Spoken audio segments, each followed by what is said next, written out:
কোথায় যাচ্ছ? নদীতে ওই বাগদা ধরতে? ও, তো এই সেই ঠাকুমার জিনিস। এই হাঁড়িতে এনে আগে জালটা ধুয়ে বেশি করে জল নিয়ে রেখে দেয়। দেওয়ার পর এই যে থালা, এতে জল তুলে তুলে অল্প অল্প তুলে নিয়ে, আর ঝিনুকটা কোথায় দেখি ঠাকুমা? হ্যাঁ, আর এই ঝিনুক দিয়ে বেছে আর এই ছোট পাত্রটায় রাখা হয়, যাতে বাগদাগুলো সুরক্ষিত থাকে, কোনো পোকামাকড়ে না কেটে দিতে পারে। কারণ মিন বাগদা একদম সরু সূক্ষ্ম কাঠির মতন হয় দেখতে। নদীতে বাগদা ধরতে তো দেখতেই পাচ্ছ, ওই যে জালগুলো নিয়ে যায়, ওই যে ওই কাকিমার হাতে জাল আছে, ওই জাল, তো ওই জালে বাগদা ধরে।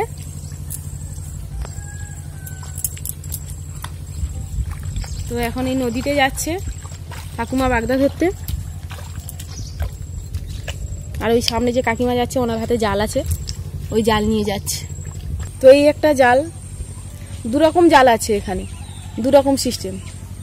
তো একটা জাল টানা দেয়, আর একটা হলো এটা হলো পেতে দেয়, মানে নদীর এ মাথা থেকে এ মাথা, লাঠি এ মাথা থেকে নয়, মানে কাছাকাছি একটু ডিফারেন্স রেখে পুরো বেঁধে দেয়, লাঠিটা পুঁতে দিয়ে ওখানটায় মাছটা ধরে, জাল বাগদাগুলো ধরে।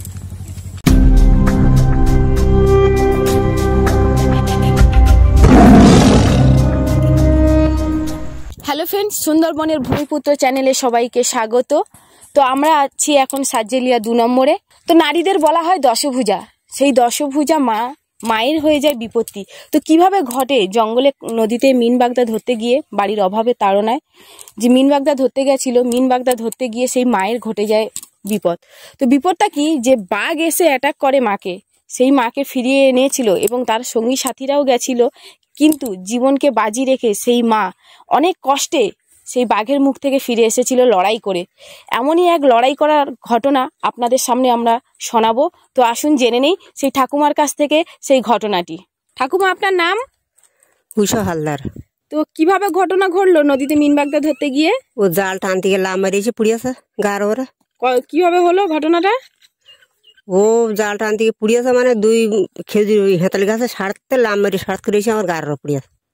আর ওরা ওই বড় গাড়ি করে তুলেছে লোক ওই। আচ্ছা, তো আপনারা কে কে গেছিলেন? কে কজন মিলে গেছিলেন? 9 জন গেলাম, তা আমি নাম অত বলতে পারতেন না। আচ্ছা, তো এনার সাথে যে কাকিমা ছিল, ঠাকুমার সাথে যে কাকিমা ছিল, ওনার কাছ থেকে কিছু জিজ্ঞাসা করব। কাকিমা, আপনার নাম? সবিতা মিস্ত্রি। তো কিভাবে ঘটনাটা ঘটলো আপনি যদি একটু বলেন, আপনি তো সাথে ছিলেন, প্রথম থেকে একটু বলুন। আমরা 9 জন, মানে একজন নৌকা টানছিল আর 8 জন আমরা জাল টেনে আসছিলাম।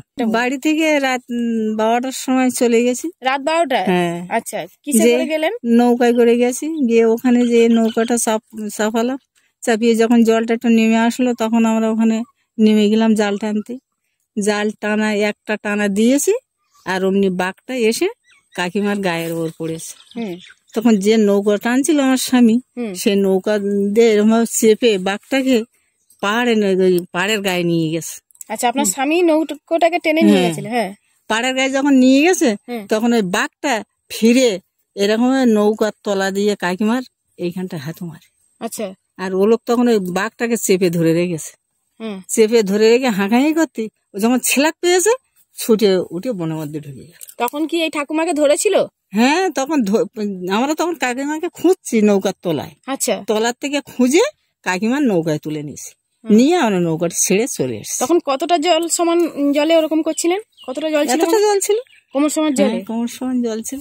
আচ্ছা, বাঘটা কখন আসলো আপনারা কিছু জানতে পারেননি? না, কখন এসে গাছের খোলা লুকিয়েছিল। এটা কি রাতের বেলা? রাতের বেলা, রাত 3টার দিকে। এই ধরো গেছি 12টার দিকে, জল টল পড়তে আস করতে, জল টানতে, জাল টানতে আমাদের দেরি হয়ে গেছে। 3টার দিকে কাকিমা অ্যাক্সিডেন্ট। আচ্ছা, তারপরে কি হলো? তারপরে কাকিমাকে সবাই মিলে তাড়াহুড়ো করে চিৎকার করে আর কাকিমা তুলে নৌকায় করে নিয়ে চলে আসলাম। কাকিমাকে যখন তোলেন তখন কি ওনার জ্ঞান ছিল? হ্যাঁ, জ্ঞান অল্প ছিল। আচ্ছা। তারপর নৌকা তুলে চোখে মুখে জল দিয়ে, যেটু জল খেতে দিয়ে, তখন কথা বলছিল কাকিমা, রক্ত বেরিয়ে যাচ্ছে, কথা বলছিল। যে জঙ্গলটা ঘটেছিল, ওই জঙ্গলটার নাম কি ছিল? সুন্দরবন। সুন্দরবনে। মানে ওখানে কি আপনারা কি খাড়িতে বাগদা টানেন না এমনি নদীতে টানি? ওই এই যে জঙ্গল, এই জঙ্গল থেকে জলটা 10 হাত নিচে আসলে চর বেরিয়ে গেলে আমরা জাল টানি।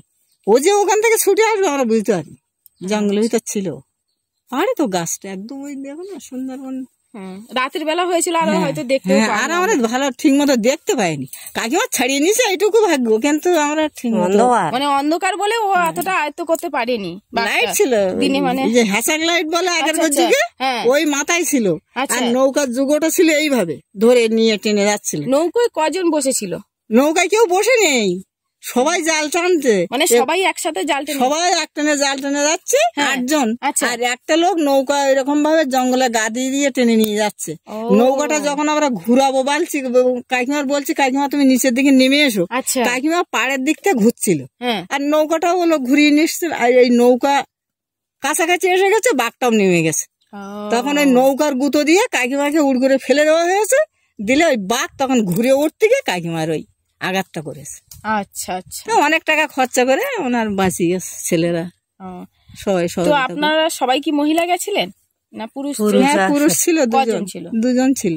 আপনার স্বামী ছিল? আমার স্বামী ছিল, আর একটা ভাসুরির নাম বেঁধে যায় না, সজ্জা ছিল। ওই জঙ্গলের নাম কি যে এখানে ধরেছিলেন? ওই জঙ্গলটার নাম মরিচঝাবি জঙ্গল। তো আপনারা যে রাতে যে মিন বাগদাটা ধরেন, তো কিভাবে ওটা বাঁচেন কিভাবে ওই রাতের বেলা? আমরা রাত্রি জাল টেনে, বড় নাদা আছে মাটির নাদা বলতে কি বলে? ওই যে মাটির দেখো নি বড় গুলো যে মালসা মতন যে, আচ্ছা আচ্ছা, ওটা নৌকায় বসানো থাকে।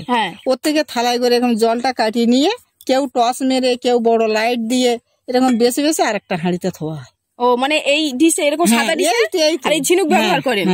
আচ্ছা, এইটা নিয়ে বেছে বড় হাঁড়িতে আবার রাখা হয়। সকালে উঠে তাকে আবার দেখা হয় যত চিংড়ি মাছ আছে কিনা, পোকা আছে কিনা, সেটা আরেকবার করে পরিষ্কার করে সেটা ব্যবহারে বিক্রি করা হয়। ঠাকুমা আপনার আঘাতটা কোথায় করেছিল?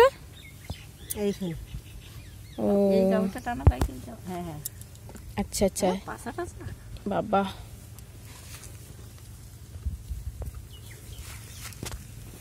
পায়ে এই জায়গাটা পুরো নখ দিয়ে দিয়েছিল না, নখের এটা না? বাবা